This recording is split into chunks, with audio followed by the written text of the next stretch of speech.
নমস্কার বন্ধুরা, আজকে আরেকটা নতুন ভিডিও নিয়ে তোমাদের সামনে হাজির হয়ে পড়লাম। তো আজকে আমি একটা চিকেন রেসিপি তোমাদের সাথে শেয়ার করব। এখানে আমি 750 গ্রাম পরিমাণ চিকেন নিয়ে নিয়েছি। দেখো, এখানে চিকেনের রেসিপিটা আমি শেয়ার করতে চলেছি। তো তার জন্য কি কি লাগছে চলো তোমাদের সাথে একটু শেয়ার করি। এখানে দেখো, চিকেন রেসিপিটা করার জন্য এখানে আমি আদা, রসুন, পেঁয়াজ সব কিছু নিয়ে নিয়েছি। আর এখানে আমি আবার এক্সট্রা করে রসুনের কোয়া খুলে রেখেছি। এখানে আলু কেটে নিয়েছি আর 3টে পরিমাণ পেঁয়াজ রেখেছি। তো চলো রান্নাটা করার জন্য এবার আমি এখানে বসিয়ে দিলাম হলো একটা কড়াই। দেখো, কড়াইতে তেল দিয়ে দিয়েছি আর আমার তেল গরম হয়ে গেল। এতে এবার আমি দিয়ে দিচ্ছি আলুগুলো। তো আলুগুলো দেওয়ার পর আমি এতে একটু হলুদ গুঁড়ো আর হলো একটু Kashmiri red chilli powder add করব। দেখবে মানে আলু ভাজার কালারটা দুর্দান্ত আসবে, তার জন্যই আমি এগুলো অ্যাড করছি। আর লাল লাল করে আমি আলুটা ভেজে তারপর নামিয়ে নিচ্ছি। তো এই যে দেখো, এ পর্যায়ে আমার আলু ভাজা হয়ে গেছে। এখন আমি আলুগুলো তুলে নিচ্ছি।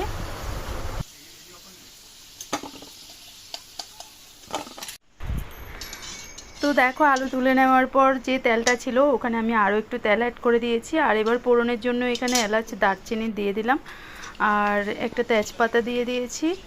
তো বন্ধুরা, আজকে চিকেনটা একটু অন্যরকম স্টাইলে রান্না করছি। এখানে দেখো, কুচিয়ে রাখা পেঁয়াজটা নিয়ে নিয়েছি আর পেঁয়াজটা এবার দিয়ে দিলাম। এবার পেঁয়াজটাকে আমি একটু ভালো করে ভেজে নেব। দেখো, তো পেঁয়াজের থেকে একটা ভালো একটা স্মেলও বেরোবে, তাছাড়া পেঁয়াজটা একটু কালারটা একটু চেঞ্জ হবে। তো এখানে দেখো, এ পর্যায়ে আমি এতে একটু মানে পেঁয়াজটাকে একটু ভালো করে একটু ভেজে নিচ্ছি।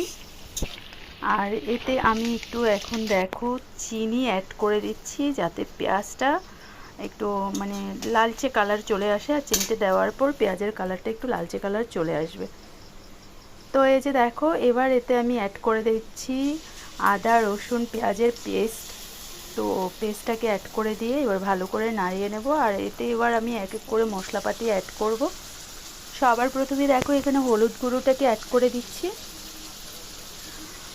আর 2 চামচ হলুদ গুঁড়ো ব্যবহার করলাম এতে। তারপর এখানে দেখো, আমি লঙ্কা গুঁড়োটা অ্যাড করে নিচ্ছি সেম।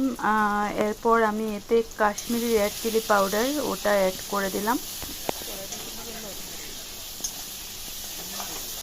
এবার বন্ধুরা, এতে আমি দেখো এখানে জিরের গুঁড়ো, ধনের গুঁড়ো একসাথে করে রেখেছি, তো ওটা দিয়ে দিলাম। আর মশলাটা থেকে তেল ছেড়ে আসা পর্যন্ত এটাকে এবার আমি ভালো করে মিশিয়ে ভাজতে থাকবো মশলাটাকে। তো দেখো, এখানে এবার মশলাটাকে আমি একদম মানে সবগুলো মশলা ভালো করে মিশিয়ে নিচ্ছি। আর মশলাটা ভাজতে ভাজতে দেখো ঠিক এরকম হয়ে গেছে। তো এবার এতে আমি চিকেনটাকে এক এক করে অ্যাড করে দিচ্ছি।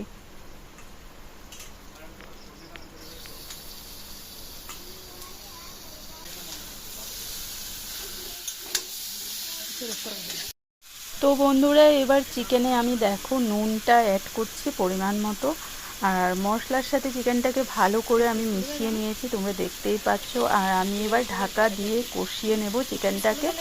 চিকেনটা যেহেতু আগে ম্যারিনেট করা হয়নি, তো এবার ঢেকে ঢেকে চিকেনটাকে আমি ভালো করে কষিয়ে নেব।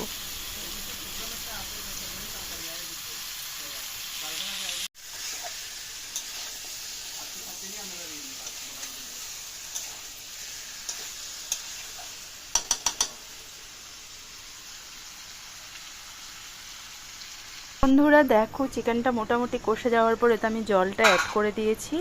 আর চিকেন এবার দেখো ফুটছে ভালোভাবে, আর কালারটাও দেখো কত সুন্দর একটা কালার চলে এসেছে চিকেনে। আর আজকে চিকেনটা কিন্তু বন্ধুরা খুবই টেস্টি হয়েছিল খেতে। তো এ পর্যায়ে আমি এবার আলুটাকেও অ্যাড করে দিচ্ছি। আর আলুটাকে অ্যাড করার পর আমি আবার ঢেকে দেবো চিকেনটা।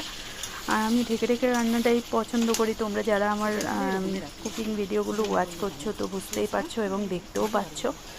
তো চলো, আলুটাকে এবার অ্যাড করার পর আমি এতে আরেকটু পরিমাণে জল অ্যাড করে দেব।